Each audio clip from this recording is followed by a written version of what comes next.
And for more on China's property market, we're joined by Victoria Shtainer. She's a real estate broker at Compass. Victoria, thanks for joining us tonight. Thank you. So we're seeing that China's housing market is showing signs of recovery. Do you think this is a turnaround?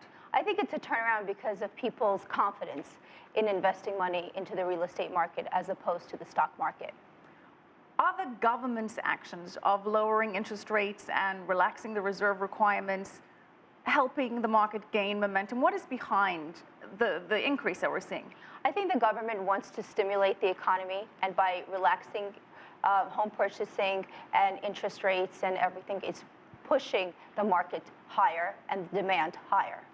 The government, during the housing bubble, put some restrictions to try and cool things off, make sure that there wasn't that much speculative buying, and they put restrictions on the ability of foreigners to buy homes in China. Those have been relaxed now. What are the details and what's the impact of that?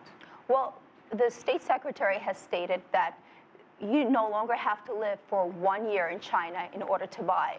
Now you as a foreigner can go and buy. Before it was 1 year and one residence. Now you could buy as many residences as you want.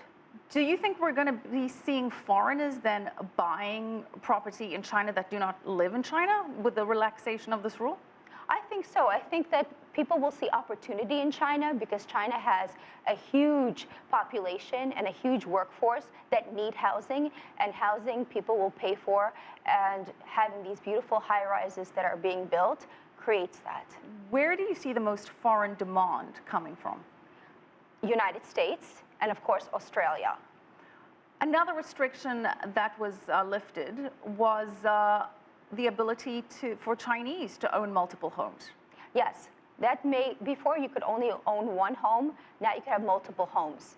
And for China didn't want speculation, they wanted people just to have one residence, and now they just want fueling into the economy, more money. Let's talk about the impact of the weaker yuan. How do you see that influencing the housing market? Well, having foreigners being able to invest with their currency makes China more affordable and better as an investment. But what about for Chinese who may now want to put their money in foreign markets to maintain the value? They could be buying more properties in the US or in Australia to keep that value. Is that a concern?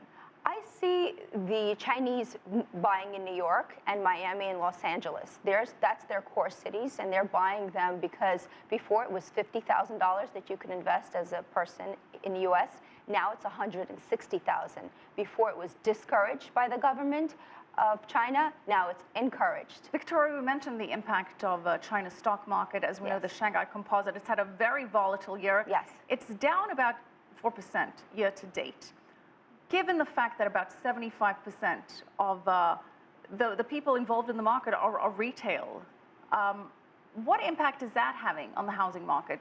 Is it encouraging more people to invest in property, seeing it that it may be a safer bet?